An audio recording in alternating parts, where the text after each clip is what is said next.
un nouveau style de vidéo pour cette année 2024 parce que j'ai décidé de recommencer à lire parce que j'aime beaucoup lire, j'aime beaucoup l'imaginaire que ça peut développer.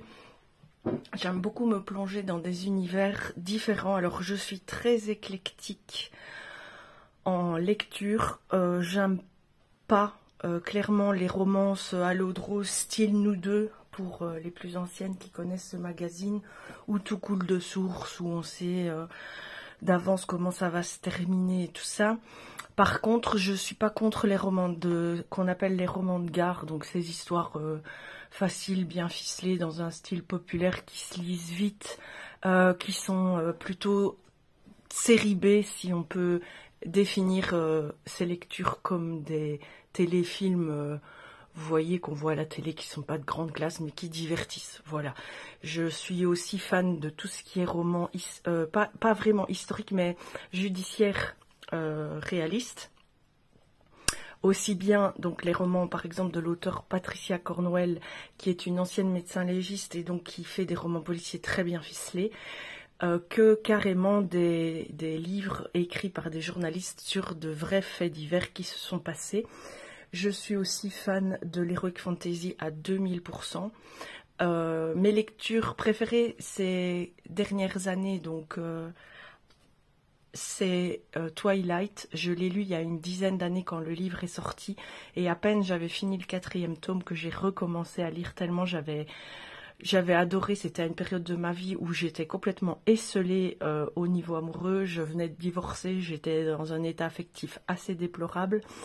Et j'étais déjà maman de 4 enfants, mais cette histoire de romance adolescente avec un vampire et tout, j'ai surkiffé cette histoire d'amour qui est le contre-pied en fait de ce qu'on peut attendre d'un roman avec des vampires. Et j'ai vraiment adoré. J'ai moins aimé les films, mais les romans, j'ai adoré. Un autre style de livre que j'ai vraiment adoré, c'était Millennium. Si vous en avez entendu parler, c'était avec Lisbeth Salander, une anti-héroïne en fait. Et il y a 5 tomes qui ont été écrits, 3 par l'auteur initial, puis il est décédé et quelqu'un a repris la saga et a écrit encore 2 tomes. Ils sont tous bien ficelés, j'ai vraiment adoré cette anti-héroïne-là. Je les relirai sans hésiter, même si je me souviens vaguement maintenant des intrigues. Ça, c'est des romans qui m'ont vraiment beaucoup marqué. Puis, j'ai arrêté de lire suite à mon aventure de santé parce que j'étais plus du tout capable de me concentrer pour une lecture, de comprendre à un moment même les mots. Je savais lire les mots de manière technique, mais ça ne formait absolument plus une histoire dans mon cerveau. Donc, j'ai complètement arrêté la lecture, mais ça me manquait. Ça me manquait vraiment beaucoup, et donc j'ai décidé de m'y remettre avec des romans très simples, où il n'y a pas de flashback, où il n'y a pas 45 intrigues qui se mettent en place en même temps, où il n'y a pas de très longues descriptions, où c'est pas en langage soutenu avec des longues phrases de français plus soutenues, parce que là je décrochais directement. Et j'ai lu le premier livre que j'ai lu. Enfin, avant ça, je ne pouvais plus lire, mais je me suis téléchargé Audible et j'ai commencé à écouter des romans en audio. Alors, c'est pas du tout la même chose, mais ça reste plaisant. En audio, j'ai fait Les Contes Interdits, Peter Pan et Hansel et Gretel. J'ai fait quelques romans de gare, vraiment. Il y en a un que j'ai trouvé, mais d'une nullité absolue, même en audible. Et là, je suis en train de me faire j'allais dire les Chevaliers du Zodiaque, mais c'est pas du tout ça. Les 3 Mousquetaires. Mais on connaît l'histoire des 3 Mousquetaires, mais on ne connaît pas la suite qui a été écrite par Alexandre Dumas. Et donc là, je suis en train de lire la suite des 3 Mousquetaires que je ne connaissais absolument pas. Enfin, je suis en train de l'écouter surtout. Alors, quand on écoute un roman audible, ce qui est très important, c'est le lecteur, la lectrice qui vous fait la lecture, parce que si le timbre de voix, si la rythmique de la voix ne convient pas, ça ne vous plaira pas. Alors, Après avoir lu les deux premiers, écoutez, pardon, les deux premiers tomes des Trois Mousquetaires par un lecteur, mais parfait, je suis en train de faire la suite avec une lectrice qui n'est pas française d'origine et donc qui parfois bute sur certains mots, ne met pas toujours la bonne rythmique de ponctuation, ne comprend pas toujours ce qu'elle lit. On se rend bien compte qu'il y a des mots ou des fois des phrases elle ne voit pas l'idée générale et donc elle ne s'arrête pas au bon moment ou elle ne donne pas l'intonation au bon moment. C'est un petit peu déplaisant, mais c'est pas horrible non plus. Donc je continue la lecture parce que déjà je les ai achetés, je me suis abonnée, donc c'est un crédit par mois pour 14 euros, non pour 9 euros, quelque chose. Et ça vous donne droit à un livre par mois, mais les livres sont évidemment plus chers que l'abonnement. C'est 9 euros, je pense, l'abonnement. Et donc voilà, c'est ce que je voulais vous dire. J'ai aussi dépoussiéré ma liseuse que mon mari m'avait offert il y a aussi 8-10 ans. Je lui avais demandé une liseuse. Je l'ai utilisée 5 fois, puis je l'ai rangée dans un tiroir. Je ne l'ai plus utilisée. Et pourtant, j'ai des romans numériques à foison dans mon ordinateur. Donc j'ai décidé de me remettre ça aussi. Du coup, j'ai trois...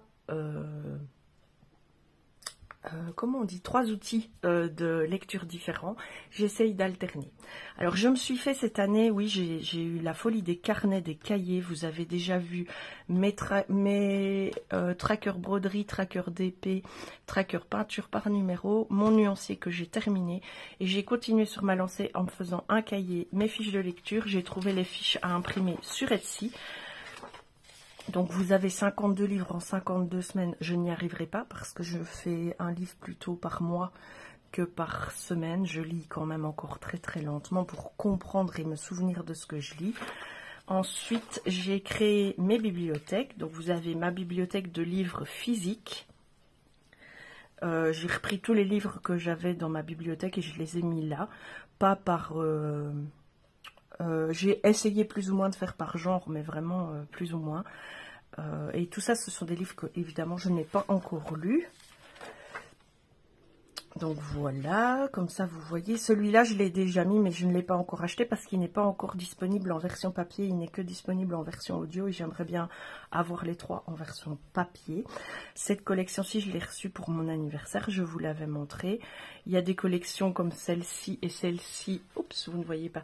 Ces deux collections-ci, je les ai depuis des années et des années dans ma bibliothèque. Je ne les ai jamais lues. Donc ce sera l'occasion.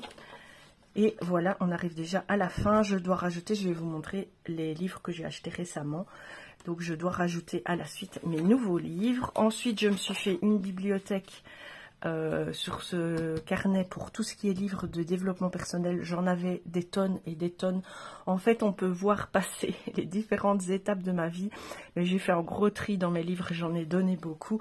Par rapport à mes lectures de développement personnel. Donc nous avons eu d'abord les problèmes de la petite enfance, puis les problèmes de l'adolescence, puis comment gérer son divorce, puis comment reconstruire sa vie amoureuse, puis l'estime de soi, comment être une personne plus forte, comment écouter son corps, machin. Et évidemment, toute une bibliothèque sur le régime, le non-régime, l'acceptation du corps, machin, et tous les exercices. Ensuite, rencontre avec mon amoureux, nous avons découvert la bibliothèque de développement personnel sur écouter son cœur, son corps, écouter son cœur aussi, le sexe dans le couple, pimenter sa vie de couple, tout cet acabit-là avec ma nouvelle relation amoureuse.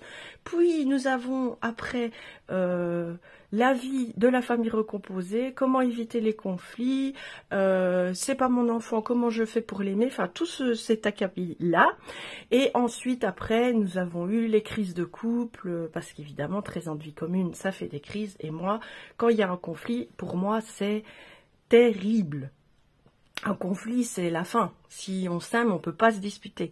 Voilà. Et ça, mon mari m'a vraiment appris avec patience et détermination que ça n'avait rien à voir.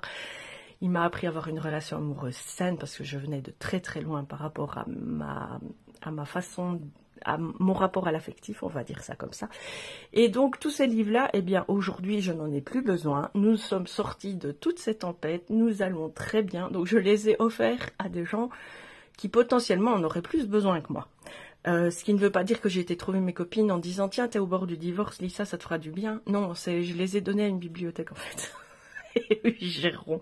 Et donc maintenant, je n'ai gardé que ces livres-ci en développement personnel. Donc le livre des petites résolutions, Trembler mais oser. Je ne les ai pas encore lus, hein, parce que ça aussi chez moi, désolée, hein, c'est une vidéo blabla, mais quand j'achète un livre de développement intérieur, c'est comme quand j'achète des baskets pour faire du sport. Si je les ai achetés, c'est bon, le boulot il est fait. Je vais pas plus loin, je vais pas à l'étape 2. Et donc ces livres, je les ai achetés et je ne les ai jamais lus. Donc là, je me suis dit, ce serait bien que je les mette. Si celui-là, je l'ai... Non, celui-là. Non, non. Le pouvoir du moment présent. J'ai commencé à le lire, je ne l'ai jamais achevé. Bref, donc vous avez le pouvoir du moment présent, le mettre en pratique et l'art du calme intérieur, l'agilité émotionnelle, parce que j'ai encore de gros problèmes à gérer mes émotions, trouver et réaliser sa mission de vie, le guide des soins énergétiques, hack sur les émotions, dessine ta vie et comme par magie. Ce sont des livres sur la libération de la créativité que j'ai acheté, que je n'ai pas lu non plus. Ensuite, vous avez tous mes romans audio que je n'ai pas encore lus parce que je n'ai pas mis ceux que j'avais déjà lus. Donc pour l'instant, je suis en train de lire Le Comte de Bragelonne. Enfin, d'écouter, je vais y arriver à force. Je suis en train d'écouter Le Comte de Bragelonne et je ne savais même pas que j'avais acheté ces 3 tomes-là dont on parle beaucoup sur TikTok. Donc je vais pouvoir les écouter. Vous voyez, hein, c'est vraiment assez centré, le bureau des affaires occultes. C'est beaucoup d'heroic fantasy ou de... Oui, bref, de fantasy, oui, si. Il n'y a pas 36 000 mots pour décrire ça, même si c'est plus dark que pas dark. Ici, vous avez tous mes romans numériques. Enfin, c'est ceux que j'ai dans ma liseuse, en fait, parce que j'ai un fichier dans mon ordinateur qui comporte des centaines de romans numériques. Et ça, c'est ceux que j'ai téléchargés dans ma tablette. Donc, La fille du train, je l'ai déjà lu, mais je ne m'en souviens plus. Ce sont plutôt des livres... comment est-ce qu'on va dire ça? C'est de la romance, hein, je pense. Il y a aussi quelques policiers. Je suis en train de lire La librairie des ombres. Celui-ci. Alors, c'est clairement un roman de gare. L'intrigue n'est pas cousue, c'est assez simple à lire et je me suis dit que c'était bien pour le début. Je me suis téléchargé aussi quelques sagas, je ne sais pas du tout ce qu'elles valent, je verrai bien. C'est plus de l'heroic fantasy aussi, ça. Voilà, donc ma bibliothèque est clôturée. Ensuite, vous avez les fiches de lecture. Voilà, donc j'ai fini Hunger Games début janvier. Le tome 4, j'avais lu les 3 premiers. Donc c'est la balade du serpent et de l'oiseau moqueur. J'ai beaucoup aimé ce livre pour... Enfin, ça parle de l'enfance de Snow, en fait. Donc c'était très bien de nous le présenter, de voir comment il était avant de devenir le président. Et là, je vous dis, je suis en train de lire La librairie des ombres. Et je pourrais rajouter que je suis en train d'écouter Le Comte de Bragelonne de Alexandre Dumas aussi. Voilà, mon livre se présente comme ça. J'ai imprimé les fiches. Ça, c'est pour les sagas. Et après, vous pouvez noter des citations que vous avez aimées. Qu'est-ce qu'il y a encore? Les bonnes adresses de librairie, mais moi j'achète tout en ligne parce que j'ai pas l'occasion de me balader. J'habite pas en ville, hein, j'habite dans un petit village. Donc j'habiterai en ville, c'est sûr que j'irai dans ma librairie papeterie pour acheter mes livres, mais j'habite dans un petit village, c'est compliqué de me déplacer. Donc voilà le carnet que j'ai fait. Et tant que j'y suis, j'en ai fait un deuxième parce que je suis extrêmement friande de séries et de films. Je regarde beaucoup les séries et la télévision. Je ne m'en cache pas.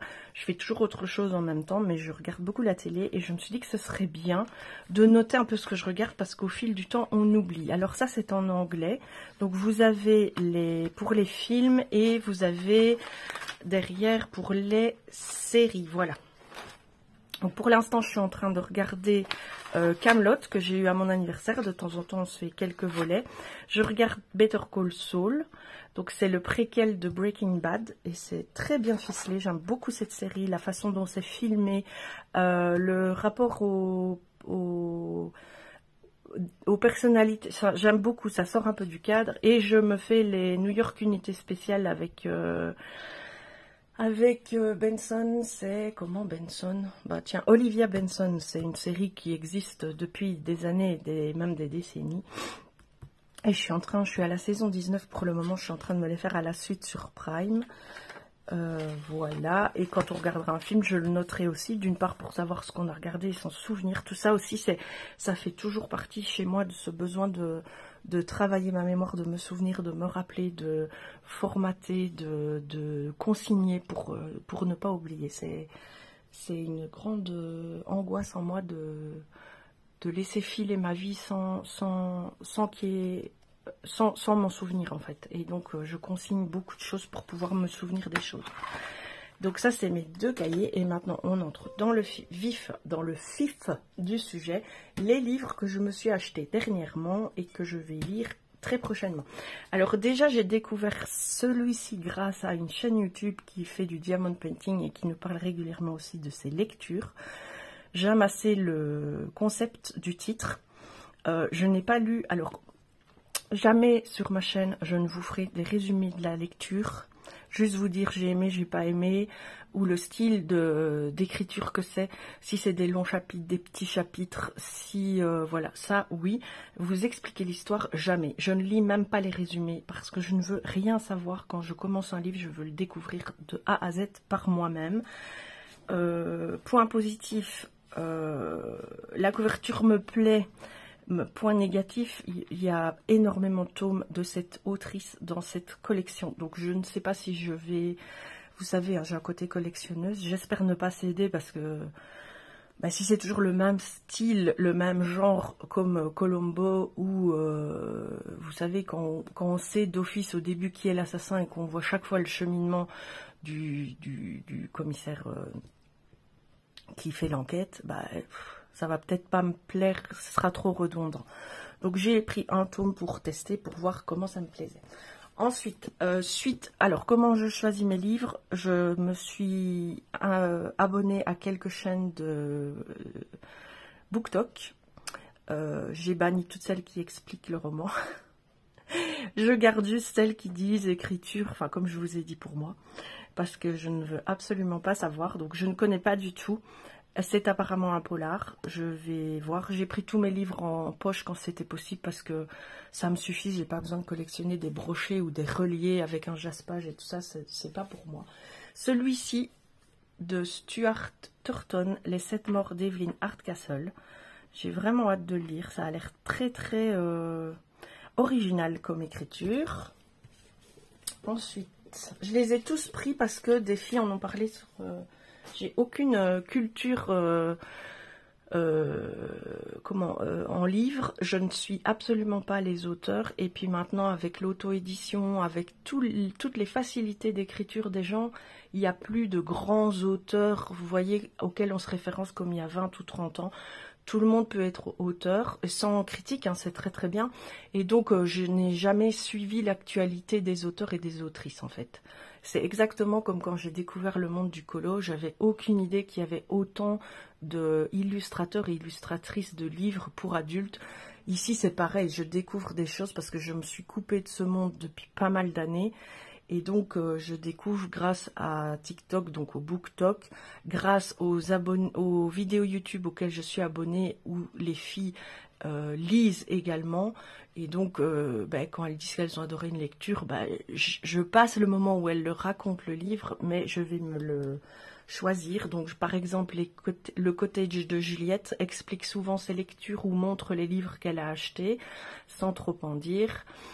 Priscille Loisir, je crois, parle très souvent de ses lectures.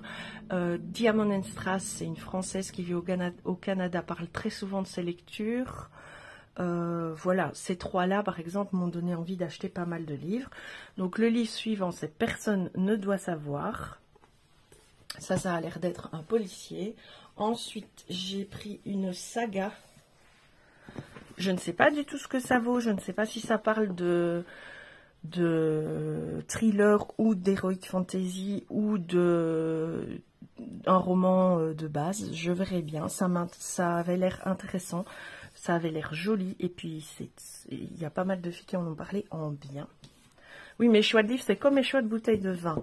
J'achète un livre parce que j'aime bien la couverture, le titre m'interpelle. J'achète une bouteille de vin parce que j'aime bien l'étiquette. Et c'est pour ça que j'ai fait découvrir à mon mari des bouteilles de vin à 3 € avec un hibou sur l'étiquette parce que mon mari collectionne les hiboux et je trouvais le clin d'œil super. Et du coup, pendant des années, on a bu ce vin-là comme vin de table. Et il était très bon, un peu jeune, mais très bon. Et je l'avais juste acheté parce qu'il y avait un hibou sur l'étiquette, quoi. Voilà, je vais voir une étiquette de bouteille de vin très colorée, avec un dessin et tout ça, je vais la prendre. Je ne sais absolument pas comment il est coté. Je ne sais pas ce qu'il vaut. C'est souvent des vins étrangers qui ont des étiquettes comme ça, parce que les Français sont très classiques, très sobres avec leurs bouteilles et leurs étiquettes. Et souvent, c'est pas des mauvaises surprises. Maintenant, on n'est pas des palais aguerris non plus. On n'est pas des sterputes, mais on n'est pas des palais aguerris. Et moi, depuis 4 ans, je suis totalement abstinente, donc je ne bois plus de vin. Ni autre alcool d'ailleurs. Ensuite, j'ai pris, c'est vraiment la vidéo blabla partage du jour. J'ai pris La femme de ménage, il paraît que c'est un chouette livre. J'en ai aussi entendu parler sur TikTok. Celui-là, je l'ai clairement acheté pour la couverture en cherchant des livres sur Amazon. J'ai vu celui-ci, Hôtel magnifique, la couverture m'a plu, je l'ai acheté. Je ne sais absolument pas de quoi ça parle. Celui-ci un peu pareil, la couverture m'a interpellée. Un automne pour te pardonner, je sais qu'il y a plusieurs tomes et que le 2 c'est Un hiver pour t'oublier, je crois. Donc je vais voir si celui-là me plaît et puis après je lirai le suivant si ça me plaît. Et alors je m'étais acheté ces choses, enfin le tome 2 de celui-ci. Je ne savais pas que c'était un trio de livres. Ah ben oui, il est là, je suis biaise. Je suis biaise, il est dans ma bibliothèque papier. Donc j'avais acheté Ces choses qu'on cache parce que c'est un beau livre rose, je l'aimais bien et tout. Et je me suis rendu compte que c'était le tome 2. Du coup j'ai commandé Ces choses qu'on n'oublie pas et je commencerai par lire celui-là. Alors évidemment, vu la quantité de livres que j'ai acheté, j'en ai pour au moins 2 ans de lecture, si pas 3, vu ma lenteur de lecture, mais c'est pas grave. Entre tous les romans papier que j'ai, les romans numériques, je pense que jusqu'à là, au moins les 5-6 prochaines années, j'ai de la lecture. Donc je pourrai alimenter mes vidéos avec mes lectures si ça vous convient. Enfin, moi, ça me conviendra, donc je le ferai. J'espère que vous suivrez la dynamique. Je vais plutôt le dire comme ça parce qu'il est bien évident que je ne vais pas arrêter de faire des vidéos qui me plaisent. Le but de ma chaîne, c'est aussi de me faire plaisir et de faire ce que j'ai envie. Donc voilà, j'espère que cette vidéo vous aura plu. Si vous souffrez de problèmes de mémoire, si vous souffrez de problèmes de migraine aussi, ou de problèmes avec vos yeux à cause de votre maladie chronique, donc on voit flou, on a les yeux qui brûlent, on a ceci, cela, et on se dit qu'on ne peut plus lire, si vraiment vous avez envie, mettez en place des solutions morcelées. Même si vous ne lisez qu'une page par jour, c'est pas grave. Si vous avez la possibilité d'avoir une liseuse, vous pouvez agrandir les mots, vous pouvez régler la luminosité pour le confort de vos yeux. Installez-vous toujours bien confortablement pour soulager votre nuque, votre dos, vos épaules. Il y a maintenant, pour les gens qui souffrent des mains et des bras, il y a maintenant des coussins de lecture pour déposer le livre, que vous n'ayez pas à le porter. Je sais que c'est peut-être un peu d'investissement pécuniaire au début pour bien vivre ce moment de lecture. Mais peut-être que ça en vaut la peine si vous avez vraiment envie de lire. Alors si vous portez des lunettes de vue et que ça n'est plus suffisant pour lire, vous pouvez tout à fait acheter des lunettes loupe pour voir en plus grand dans vos livres et les utiliser uniquement pour ça.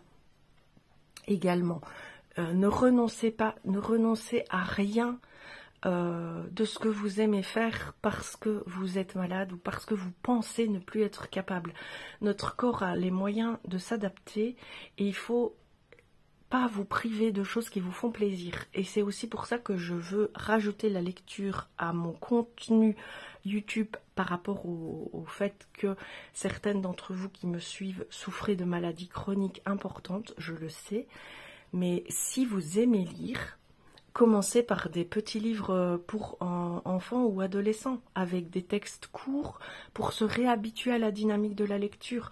Mais franchement, ne vous privez pas de choses qui vous plaisent, adaptez-les à votre situation, adaptez-les à vos capacités, mais ne renoncez pas, ne renoncez jamais aux choses qui vous font plaisir.